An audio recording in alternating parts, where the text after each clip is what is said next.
Bismillahirrahmanirrahim. Uraian sunnah sebelum sholat telah kemarin dibahas permasalahan azan, yang kesimpulan atau natijahnya atau endingnya bahwa perlulah sekali kita bisa memfokuskan jika ada orang yang azan. Apa yang disampaikan oleh Al-Hafidz Abdurrahman Jalaluddin Asyuti ngendika akan menawi wonten tiyang kok mboten kersa mirengaken berbicara saat azan lan mboten kersa njawabi tiyang ingkang azan, yuksa bisuil khotimah, dikhawatirkan saat mengakhiri hidupnya menika mboten husnul khotimah. Mila perlu fokus, diam, karena itu adalah panggilan Allah Subhanahu wa taala. Saat bos kita memanggil kita, betapa siapnya kita, sampai-sampai hal-hal yang menghalangi dari suara panggilan itu akan semuanya dinonaktifkan. Ini bukan hanya panggilan bos, tapi panggilan maha bos, yaitu Allah Subhanahu wa taala.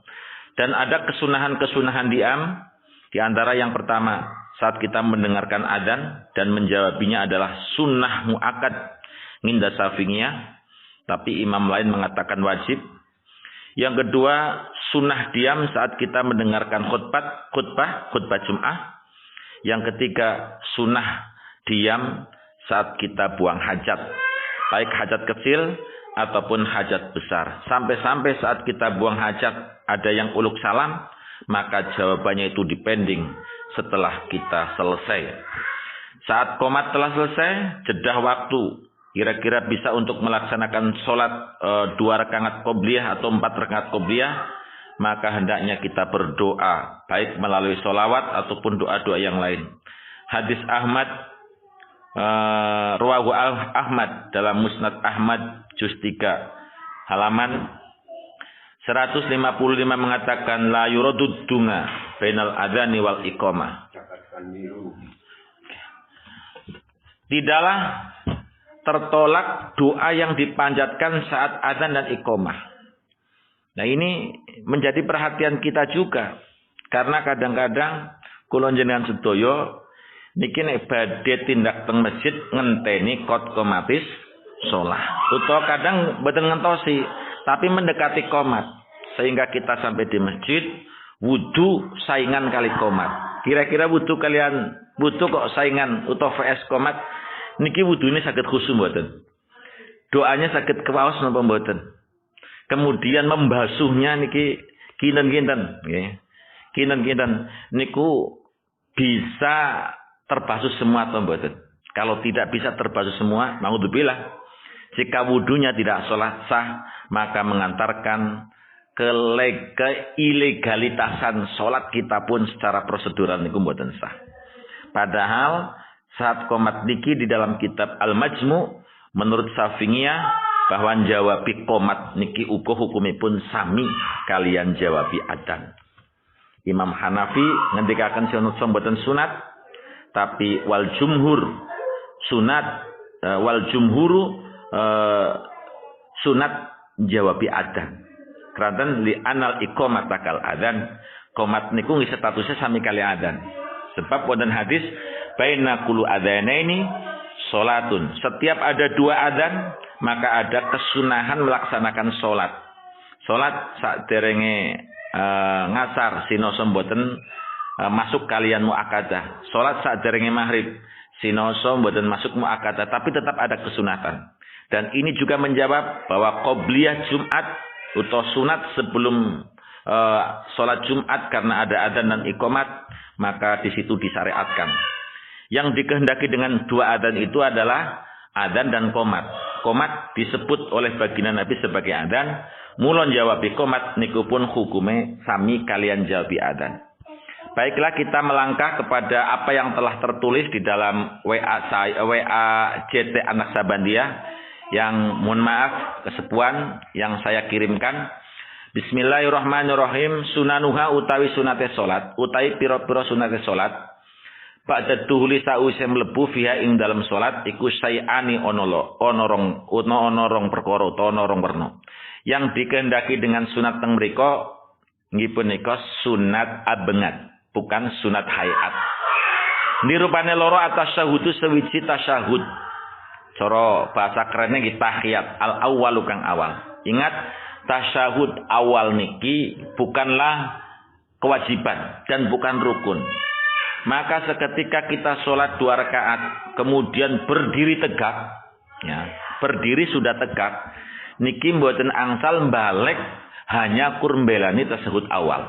Kenapa? Karena berdiri tegak setelah 2 rakaat kita lakukan, niki bagian daripada rukun, yaitu ngadeg. Sedangkan tasyahud awal menika hanya sunat. Tidak boleh kita menggugurkan rukun yang menjadi kewajiban yang telah kita laksanakan hanya gara-gara membelani sunat walaupun sunat adnat. Jika itu dilaksanakan dan tahu, niku hukumipun batal salatipun. Jadi menambi 2 rakaat kok langsung kita ngadeg, nggih mboten usah balik malih. Niki hukumipun mboten kenging. Karena apa?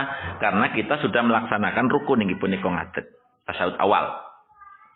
Wal kunutulan kaping pinone kunut fi subhi ing dalam subuh, ing dalam salat subuh. Kapan kunut dilaksanakan? Nanti aifi i'tidali rakatil saniyati tegese ing dalam i'tidali rakaat kang kaping pindho minhu saking subuh. Wa wate kunut iku ad-donga undonga. Kunut kalau menurut bahasa nggih maknane ndonga. Atau kunut bermakna saged mawon taat. Kunut niki secara lafal, kunut bermakna sungguh-sungguh, kunut bermakna patuh, kunut bermakna qiyamun tawilun, ngadeg ingkang suwe, kunut ugi bermakna sukut. Tapi kunut yang dikehendaki di sini adalah wasar ngandikrun mahsusun. Sebuah zikir yang khusus. Wa wallahu mahdini fi man hadait wa afini fi man afait ila akhiril witri. Ila akhirih. Wa fi wal kunutan kunut fi akhiril witri ing dalam akhire salat witir. Finis fisani ing dalam separo asani kang kaping pindho, berarti separo kang kaping pindho 16. Nek separo kang awal 15 mengisor. Wa wate kunut ing dalam wa wate kunut witir iku kakunutis subhi al mutaqaddim, kaya dene kunut kang dingin nang di fi mahalihi ing dalam panggonane kunut, berarti rakaat akhir lan ing dalam i'tidal wa lafdhihi lan lafal kunut. Wala yata'ayyanu lan ora dadi wajib apa kalimatul kunuti, kalimah-kalimah kunut as-sabiqati kang dingin, maka lafalnya kunut as-sabiqatu kang dingin, maka lafalnya kunut tidak harus Allahumma hdini. Mula falakona tamu kalamun kunut sapa wong fi ayatin kelawan endi-endine ayat Al-Qur'an. Tadommana kang nyimpen apa ayat Al-Qur'an, nyimpen dongaan ing donga. Wa qasadalan aja sapa wong al-qunuta ing kunut, hasala moko hasil apa sunatul kunuti sunate kunut. Maka dengan Rabbana atina fid dunya hasanah wa fil akhirati hasanah niki mawon bisa mewakili kunut. Kula wangsuli bahwa kesunahan di dalam sholat yang pertama yaitu kesunahan sunah abngat. Ing antawisipun sunat abngat inggih punika tasyahud. Nggih. Tasyahud awal bukan tasyahud akhir. Kalau tasyahud akhir niki hukumipun wajib. Jika tasyahud ini ditinggalkan, maka sunat untuk ditambal dengan 2 sujud menjelang salam. Yang 2 sujud itu disebut dengan sujud sahwi. Lah saat kunut baik tahiyat awal utawa tahiyat sani, niki sunah mengangkat telunjuknya. Saat illallah. Saat illallah, maka telunjuk jari kanan, bukan 2 jari. Telunjuk jari kanan yang berada di atas paha kanan, niki sunat ngangkat sesarengan kalian ngucap illallah. Wonten ing kitab Jubat wanginda illallah fal muhallilah irfa li tauhidin ladzi solaitalah. Hendaknya saat mengucapkan kalimah illallah niku ken ngangkat tangan. Lah fungsi utawa hikmahipun ngangkat driji kok, ngangkat driji bukan ngangkat tangan. Hikmahnya mengangkat tangan menika irfa li tauhidin ladzi solaitalah. Mangfangatipun menika agar hati kita, pikiran kita menika menguatkan ketauhidan. La ilaha illallah, tiada Tuhan di semesta alam seluruhnya, hanya Allah yang satu. Tiada kekuasaan kecuali hanya kekuasaan Allah yang satu.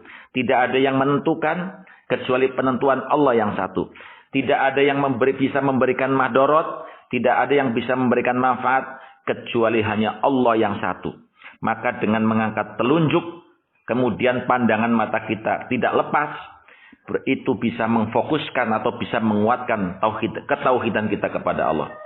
Sebagaimana hadis yang diriwayatkan oleh Ahmad, karena Rasulullah sallallahu alaihi wasallam, karena ono sapa Rasulullah sallallahu alaihi wasallam idza jalasa fit tasyahudi, nalikane lenggah ing dalam tasyahud, wa doa yadahul yumna ala fahdil yumna, maka baginda Nabi ndelehaken asta tangan tengen ing atase paha ingkang tengen, wa yadahul yusra al fahdil yusra, tangan kiwa pun asta kiwa pun tempataken wonten ing pupu ingkang kiwa, wa asyara bisababah, kemudian Kanjeng Nabi awe isaroh kelawan telunjuk jari nalikane ngucap kalimah illallah. Walam yujawis basaruhu isyaratahu, dan pandangan baginda Nabi Muhammad sallallahu alaihi wasallam menika boten melewatkan kepada telunjuk jari ingkang sampun dipun angkat.